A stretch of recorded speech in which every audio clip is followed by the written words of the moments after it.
नमस्कार दोस्तों, स्वागत है आपका अपने हॉरर चैनल डी के जनरल 4354 पर।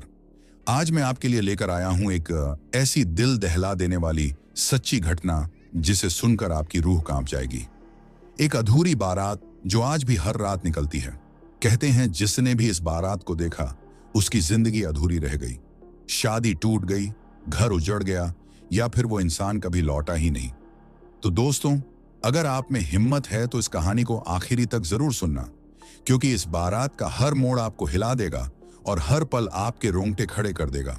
और हाँ, अगर आप पहली बार हमारे चैनल डी के जनरल 4354 पर आए हैं तो तुरंत सब्सक्राइब कर लीजिए और बेल आइकन दबा दीजिए, क्योंकि यहाँ आपको मिलेगी ऐसी डरावनी कहानियां जिन्हें सुनकर आपकी रूह कांप जाएगी। और दोस्तों, आप हमारी कहानी कहाँ से सुन रहे हो और आपका नाम क्या है, प्लीज कमेंट करके जरूर बताना। तो चलिए कहानी शुरू करते हैं। नमस्कार दोस्तों, मेरा नाम रवि है। मैं उत्तर प्रदेश के एक छोटे से कस्बे से हूँ।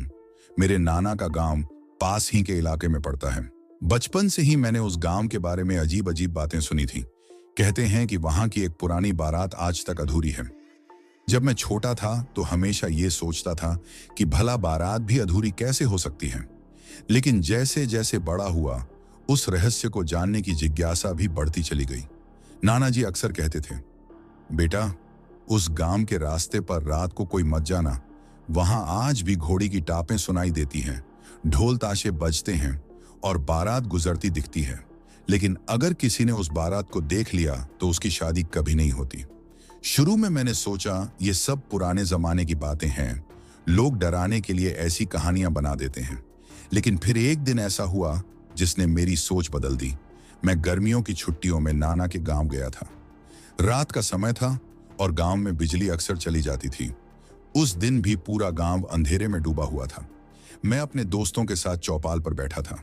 अचानक एक दोस्त बोला, रवि, अगर तुझ में दम है तो आज आधी रात को उस बारात वाले रास्ते पर चल। बाकी सब लड़के भी हंसने लगे। हाँ, बड़ा शेर बनता है, आज सच में तेरी हिम्मत पता चल जाएगी। मेरे अंदर की जिज्ञासा और अहंकार दोनों ने मिलकर मुझे उकसाया। मैंने कह दिया, ठीक है, आज आधी रात को मैं वहीं जाऊंगा। सब हक्के बक्के रह गए, लेकिन मेरी बात सुनकर उनके चेहरों पर भी डर साफ झलक रहा था। रात के करीब 12 बजे जब पूरा गांव सो गया, मैं चुपके से घर से निकला। हाथ में टॉर्च थी, लेकिन दिल की धड़कनें बहुत तेज थी। वो रास्ता खेतों के बीच से होकर जाता था। चारों तरफ अंधेरा, झींगुरों की आवाजें और दूर कहीं कुत्तों के भौंकने की आवाज आ रही थी। माहौल इतना डरावना था कि पैर खुद ब खुद कांप रहे थे। लगभग आधा किलोमीटर चलने के बाद अचानक मुझे ढोल और शहनाई की हल्की हल्की आवाज सुनाई दी। मैं रुक गया। आवाजें धीरे धीरे साफ होने लगी। ऐसा लग रहा था जैसे कोई बारात सचमुच आ रही हो। मैंने टॉर्च आगे की ओर की, लेकिन वहां कुछ नहीं था, सिर्फ धुंध और अंधेरा था। अचानक घोड़ों की टापें गूंजने लगी। ऐसा लग रहा था जैसे घोड़े मेरी तरफ ही आ रहे हों। मैं डर के मारे पीछे हटने ही वाला था कि सामने से सचमुच बारात दिखाई देने लगी। घोड़े, पालकी, ढोल वाले, बैंड बाजा, सब कुछ।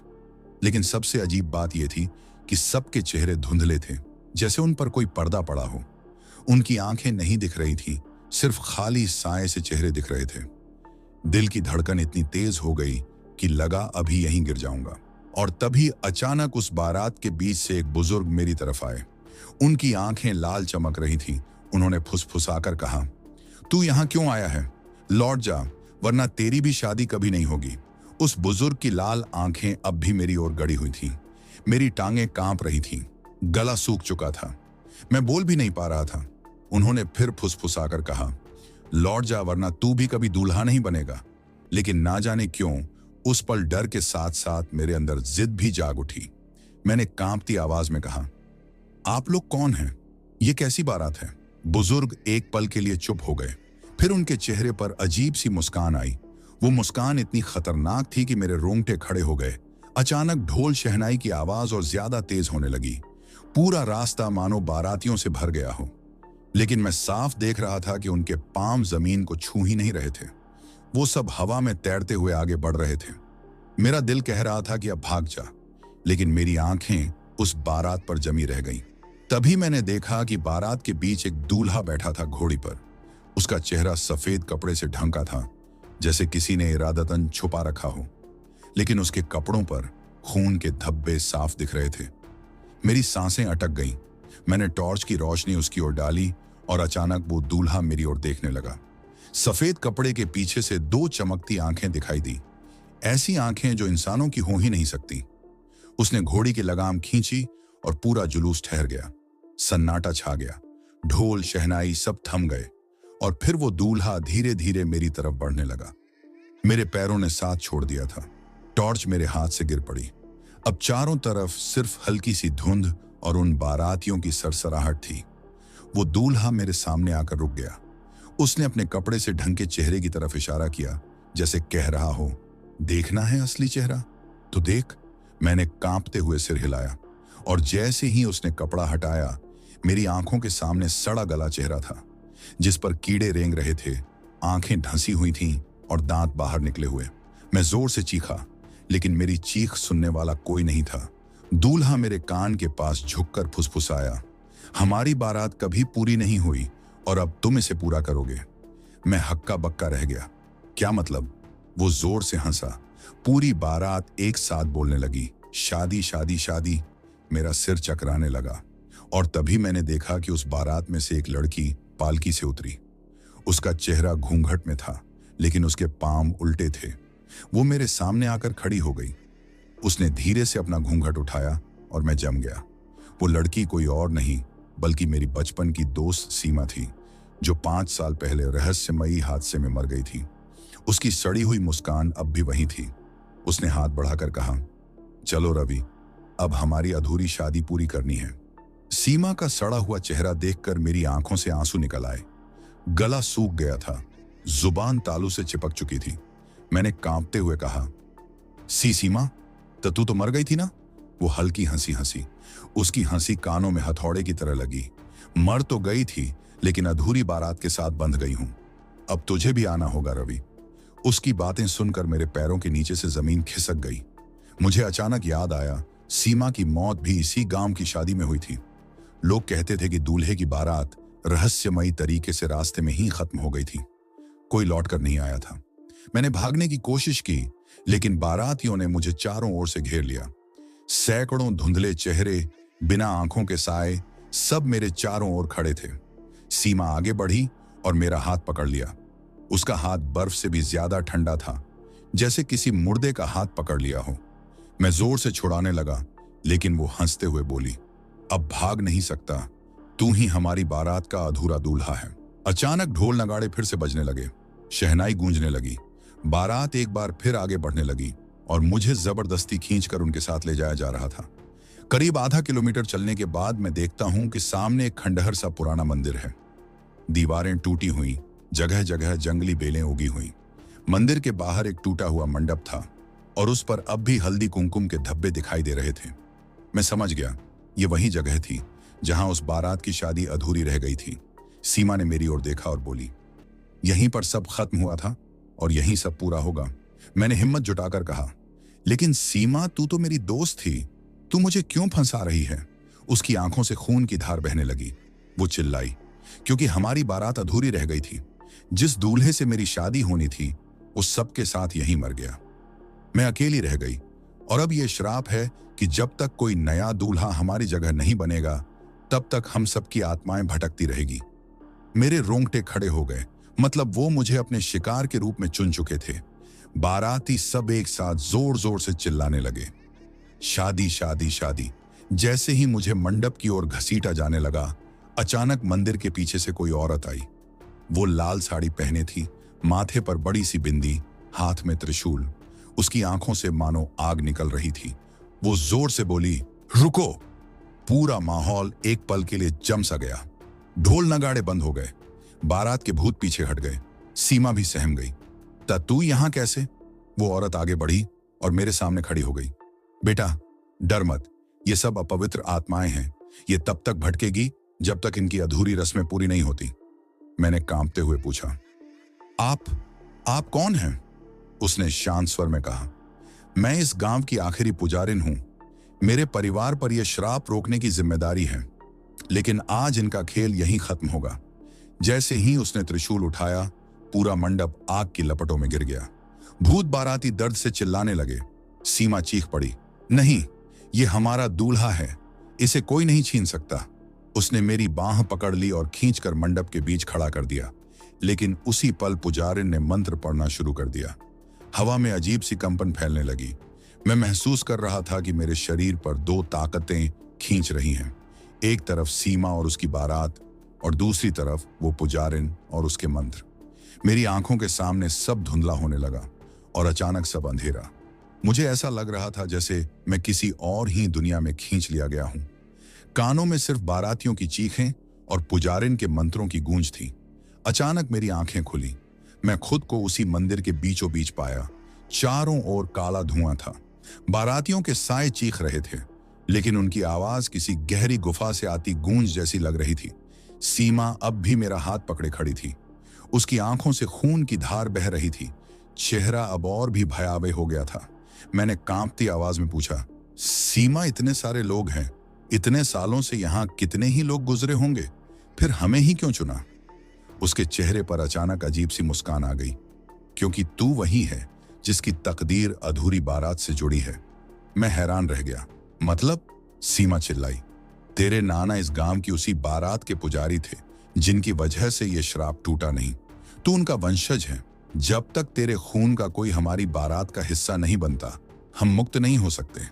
मेरे पैरों के नीचे से जमीन खिसक गई। मतलब मैं बचपन से ही इस श्राप से बंधा हुआ था। वो लाल साड़ी वाली औरत मेरे सामने खड़ी हो गई। उसकी आंखें अब भी आग की तरह जल रही थीं। वो बोली, रवि, ये सच है, तेरे नाना ने ही उस रात गलती की थी। शादी की रस्में पूरी होने से पहले ही वो वहां से चले गए थे, और उसी अधूरी रस्म ने पूरी बारात को भूत बना दिया। तब से ये सब भटक रहे हैं। मेरे होश उड़ गए। मतलब मेरे ही परिवार की गलती की सजा मैं भुगत रहा था। पुजारिन आगे बोली, लेकिन तू चाहे तो ये श्राप तोड़ सकता है। या तो तू इस बारात का हिस्सा बन जा, या फिर इन्हें हमेशा के लिए खत्म कर दे। मेरे सामने दो रास्ते थे। अगर मैं दूल्हा बनता तो जिंदगी भर इन आत्माओं का हिस्सा बनकर भटकना पड़ता, और अगर श्राप तोड़ता तो पता नहीं मैं खुद जिंदा रह पाऊंगा या नहीं। सीमा रोने लगी। उसकी आंखों से खून की जगह अब काले आंसू बह रहे थे। वो बोली, रवि, मुझे अकेला मत छोड़। मैं बरसों से तेरा इंतजार कर रही हूं। तू ही मुझे पूरा कर सकता है। मेरे कानों में उसकी चीखें और पुजारिन के मंत्र आपस में टकराने लगे। दिल की धड़कन इतनी तेज हो गई कि लग रहा था सीना फट जाएगा। तभी मुझे याद आया, जब मैंने पहली बार सीमा को गांव में देखा था, तब भी लोग कहते थे ये लड़की बारात की बलि छड़ी है। मतलब वो बचपन से ही इस श्राप में फंसी थी। पुजारिन चिल्लाई, रवि, अगर आज तूने सही फैसला नहीं लिया तो ये आत्माएं तुझे भी ले जाएंगी। बारातियों ने अचानक मुझे पकड़ लिया और मंडप की ओर घसीटने लगे। ढोल नगाड़े फिर से गूंज उठे। सीमा ने मेरे सिर पर वरमाला डाल दी। उसके हाथ कांप नहीं रहे थे, बल्कि जैसे किसी अजीब ताकत से मजबूती से बंधे हों।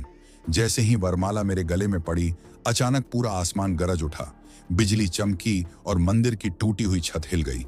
पुजारिन ने जोर से मंत्र बोला और अपना त्रिशूल जमीन पर दे मारा। अचानक पूरा मंडप जलने लगा। आग की लपटों ने सीमा और बाकी बारातियों को घेर लिया। सीमा दर्द से चीखते हुए बोली, रवि, तू हमें धोखा नहीं दे सकता, तू भी हमारे साथ चलेगा। उसकी चीख इतनी भयानक थी कि मेरी आत्मा तक कांप गई। मैंने आखिरी बार अपनी पूरी ताकत लगाई और वरमाला गले से उतारकर आग में फेंक दी। तुरंत ही सीमा और सारे बाराती जमीन पर गिर पड़े। उनकी चीखें आसमान को चीरने लगी। पुजारिन मंत्र पढ़ती रही। धीरे धीरे सारे साए धुएं में बदल गए और हवा में उड़ने लगे। मैं जमीन पर गिरा हुआ था, बेहोश होने ही वाला था। लेकिन उस पल भी मैंने आखिरी बार सीमा की आंखों में देखा। उसकी लाल चमकती आंखें बुझ चुकी थीं, लेकिन उसके चेहरे पर अब भी वो अधूरी मुस्कान थी। मैं जमीन पर गिरा पड़ा था। चारों ओर सन्नाटा था। न ढोल, न शहनाई, न बारातियों की चीखें। सिर्फ राख उड़ रही थी और मंदिर की टूटी हुई दीवारों पर आग की लपटें बुझ रही थीं। मेरे कान अब भी गूंज रहे थे, लेकिन धीरे धीरे सब शांत होने लगा। पुजारिन मेरे पास आई और बोली, खत्म हो गया, तूने श्राप तोड़ दिया। मैंने भारी सांस लेते हुए पूछा, सीमा? वो बोली, उसकी आत्मा भी मुक्त हो गई, अब उसे चैन मिलेगा। मैंने आंखें बंद कर ली। सोचा कि अब सब ठीक हो गया, लेकिन मुझे पता नहीं था कि असली खेल अभी बाकी था। गांव लौटने के बाद सबने मुझे देखा तो हैरान रह गए। कई लोग तो डरकर पीछे हट गए। किसी ने कहा, ये तो वही लड़का है जो अधूरी बारात देखने गया था। जिंदा कैसे बच गया? नाना ने मुझे गले लगा लिया और रोते हुए बोले, बेटा, तूने वो काम कर दिखाया जो कोई नहीं कर पाया। अब ये गांव श्राप से मुक्त है। लेकिन उसी रात जब मैं अपने कमरे में अकेला था, अचानक मुझे खिड़की के बाहर आवाज सुनाई दी, घोड़ी की टापों की आवाज। मैं घबरा गया। धीरे धीरे खिड़की खोली तो धुंध के बीच मुझे सीमा दिखाई दी। वो खड़ी थी उसी सफेद साड़ी में, आंखों में अब भी हल्की लाल चमक। वो मुस्कुराई और बोली, तूने सोचा मैं मुक्त हो गई? नहीं रवि, अधूरी बारात कभी खत्म नहीं होती। मेरा दिल दहल गया। मैं भागकर दरवाजा बंद करने गया, लेकिन दरवाजा अपने आप खुल गया। हवा के तेज झोंके के साथ कमरे की सारी चीजें गिरने लगीं। सीमा अंदर आई। उसका चेहरा अब आधा जला हुआ था, जैसे आग ने उसे भस्म कर दिया हो, लेकिन उसकी मुस्कान वैसी ही थी। वो धीरे धीरे मेरे पास आई और फुसफुसाई, तू बच नहीं सकता, तू हमेशा से हमारा ही था। अब चाहे दिन हो या रात, हम तेरे साथ रहेंगे। मैं पसीने में भीग गया। कदम पीछे हटाने लगा, लेकिन दीवार से टकरा गया। उसने मेरा हाथ पकड़ लिया। फिर से वही बर्फ जैसा ठंडा एहसास। अचानक मेरे दिमाग में पुजारिन की बात याद आई। तेरे नाना ने गलती की थी और तेरे खून का कोई इसे पूरा करेगा। मतलब ये श्राप सच में पूरी तरह खत्म नहीं हुआ था। मैं सिर्फ एक कड़ी था इस श्राप को आगे बढ़ाने की। सीमा बोली, तेरे नाना ने हमारी शादी अधूरी छोड़ी और अब तू हमारी अधूरी बारात का हिस्सा बनेगा। मैं जोर जोर से चिल्लाने लगा, नहीं, मैं नहीं मानता। मैंने वरमाला जला दी थी, सब खत्म हो गया था। वो ठंडी हंसी हंसी। वरमाला जली थी, लेकिन दूल्हा तो जिंदा है ना। इतना कहते ही पूरा कमरा बारातियों से भर गया। सारे धुंधले चेहरे, ढोल नगाड़े, शहनाई सब फिर से शुरू हो गया।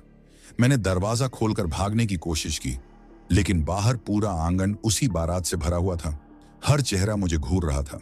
सीमा ने मेरा हाथ कसकर पकड़ा और बोली, अब भागने का कोई रास्ता नहीं, तू ही हमारा दूल्हा है। मैंने अपनी पूरी ताकत लगाई, लेकिन इस बार मेरा शरीर हिल भी नहीं पाया। ऐसा लग रहा था कि कोई अदृश्य ताकत मुझे जकड़े हुए है। धीरे धीरे सब कुछ धुंधला होने लगा। आखिरी बार मैंने सुना ढोल नगाड़ों की आवाज और सीमा की वो भयानक हंसी। सुबह जब गांव वाले घर आए तो उन्होंने देखा कमरा बिल्कुल खाली था। सिर्फ जमीन पर वरमाला की राख पड़ी हुई थी। लोग एक दूसरे को देखकर सहम गए। नाना जमीन पर बैठ गए और बुदबुदाने लगे, फिर से अधूरी रह गई। आज भी कहते हैं उस गांव के रास्ते पर रात को बारात निकलती है और अगर कोई उसे देख ले तो उसकी शादी कभी पूरी नहीं होती। तो दोस्तों, ये थी अधूरी बारात की खौफनाक दास्तान। याद रखना, अगर कभी आधी रात को ढोल ताशे की आवाज सुनो तो पीछे मत मुड़ना, क्योंकि शायद वो बारात तुम्हें भी अपने साथ ले जाए। अगर ये कहानी आपके रोंगटे खड़े कर गई हो तो अभी इसी वक्त चैनल डी के जनरल 4354 को सब्सक्राइब कर लीजिए, क्योंकि आगे भी आपको ऐसी कहानियां मिलेगी जिन्हें सुनकर आपकी नींद उड़ जाएगी। तो चलिए मिलते हैं अगली खौफनाक कहानी में। तब तक अपना ख्याल रखिए। धन्यवाद।